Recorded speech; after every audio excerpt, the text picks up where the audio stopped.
Le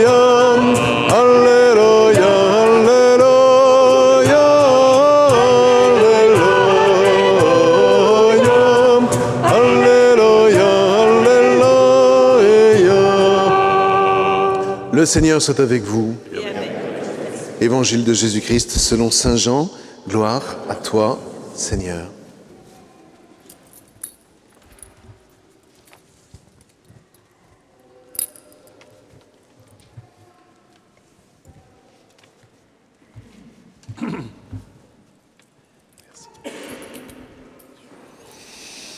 En ce temps-là, Jésus leva les yeux au ciel et il dit, Père, l'heure est venue.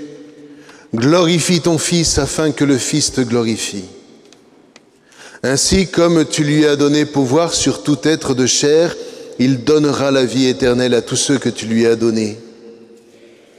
Or, la vie éternelle, c'est qu'ils te connaissent, toi, le seul vrai Dieu, et celui que tu as envoyé, Jésus-Christ. Moi, je t'ai glorifié sur la terre en accomplissant l'œuvre que tu m'avais donnée à faire, et maintenant, glorifie-moi auprès de toi, Père, de la gloire que j'avais auprès de toi avant que le monde existât. J'ai manifesté ton nom aux hommes que tu as pris dans le monde pour me les donner. Ils étaient à toi et tu me les as donnés et ils ont gardé ta parole. Maintenant, ils ont reconnu que tout ce que tu m'as donné vient de toi, car je leur ai donné les paroles que toi, tu m'avais données. Ils les ont reçus, ils ont vraiment reconnu que je suis sorti de toi et ils ont cru que tu m'as envoyé. Et moi, je prie pour eux. Ce n'est pas pour le monde que je prie, mais pour tous ceux que tu m'as donnés, car ils sont à toi. Tout ce qui est à moi est à toi et tout ce qui est à toi est à moi. Et je suis glorifié en eux. Désormais, je ne suis plus dans le monde. Eux, ils sont dans le monde, et moi, je viens vers toi. Acclamons la parole de Dieu. Louange à toi, Seigneur Jésus.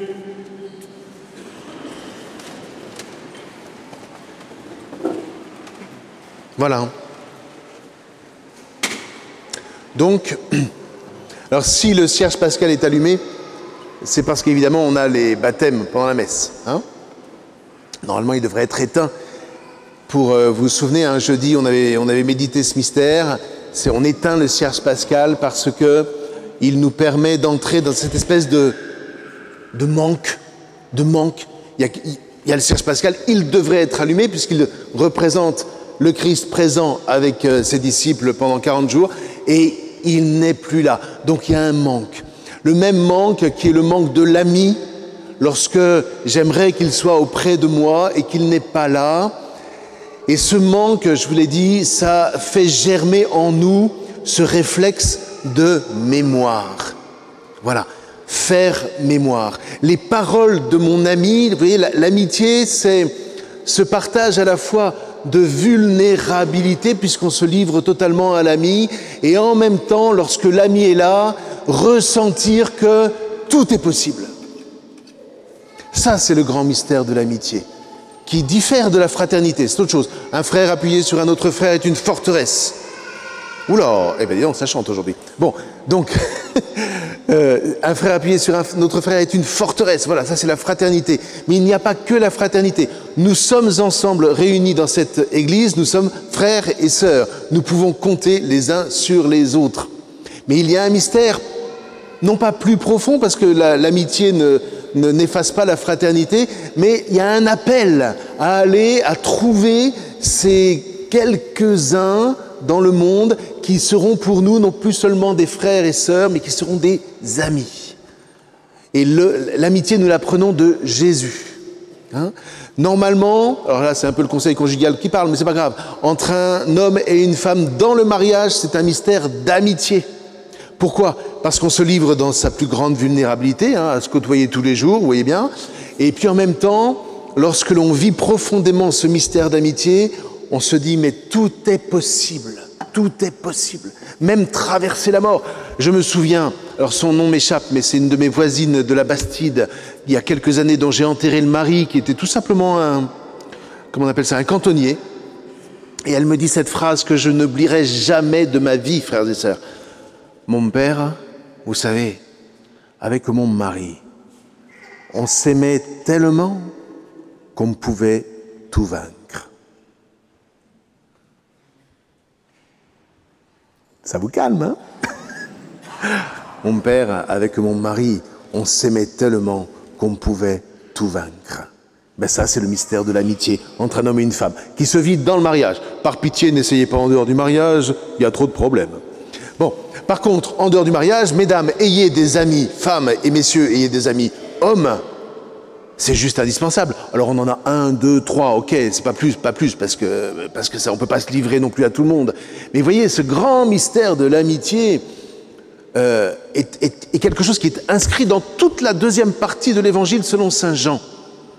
Or, quand l'ami, parce que les disciples sont entrés dans ce mystère de l'amitié avec Jésus, quand l'ami disparaît, qu'est-ce qu'il reste? Ben, soit vous pouvez vous lamenter en disant « tout ça, ça n'existait pas, c'est pas vrai, machin, j'y crois plus ». Bon, tant pis pour vous. Ou alors, vous faites monter, parce que votre ami a laissé en vous des empreintes, il a laissé des traces. Et ces traces-là, ce sont ces paroles que vous avez reçues comme héritage et qui, quelque part, ont été ensemencées en vous et vous permettent de tenir debout.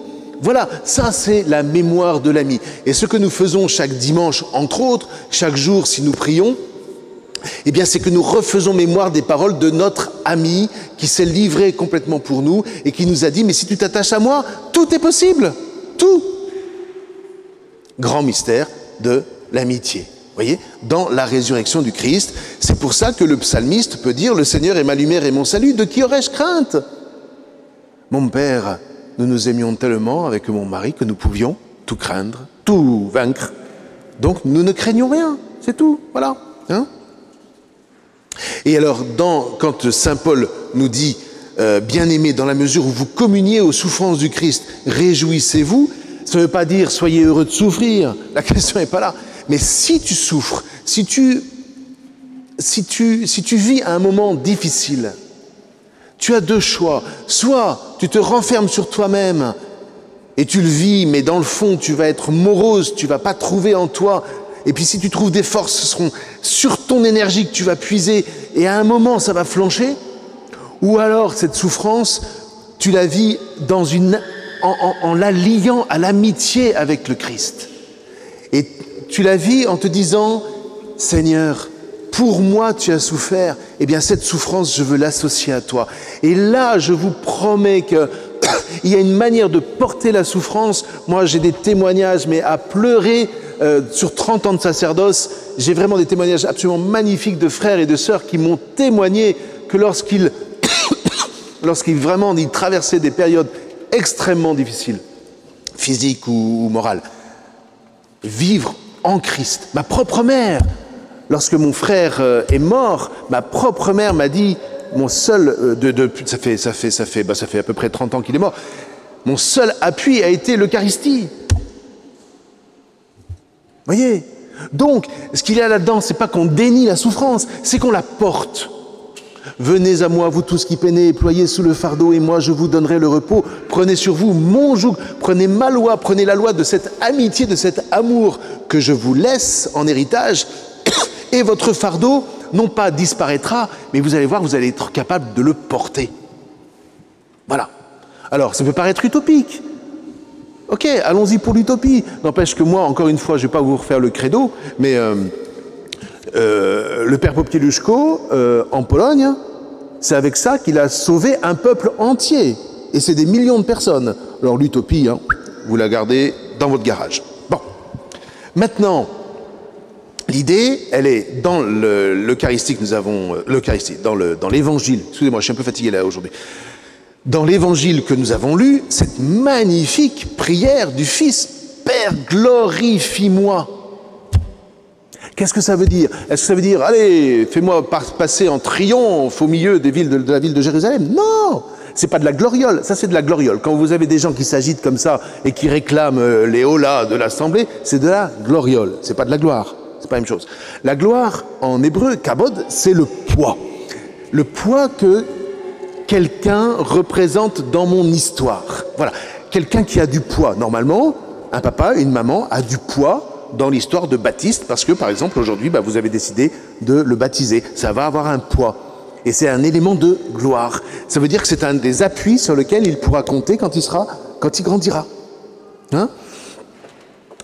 La gloire du Christ, c'est quoi? C'est Père, glorifie-moi, c'est-à-dire fais que je sache transmettre toutes les paroles que j'ai reçues de toi, que je sache transmettre la voix de l'être, que je donne à mes frères et à mes sœurs, à mes amis, cette possibilité, en s'attachant à moi, de sentir que tout est possible, tout est ouvert.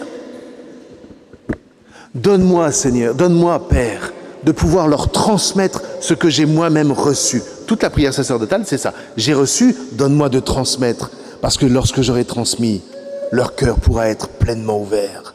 Waouh, c'est d'une puissance extraordinaire. Et alors, je terminerai sur cette question, frères et sœurs. Est-ce que c'est quand la dernière fois que vous êtes entrés dans une église ou dans votre coin de prière, comme vous voulez, et que vous avez demandé au Seigneur, Père, en Christ, glorifie-moi.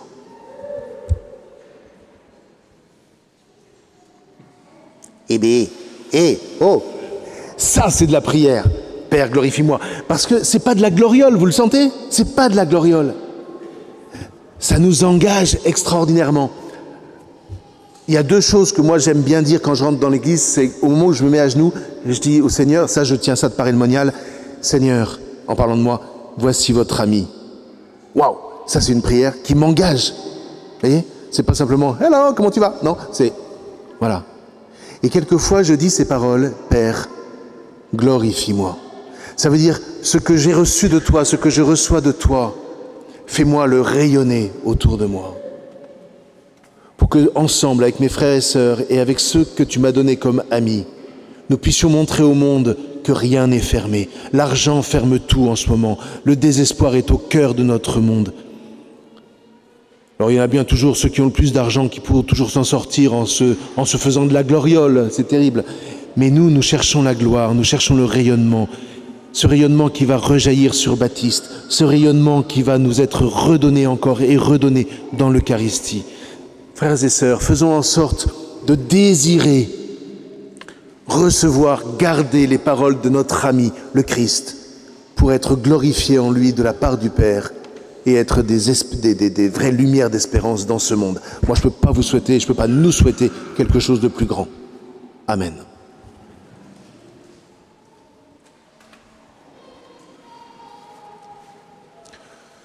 Mon âme bénit le Seigneur,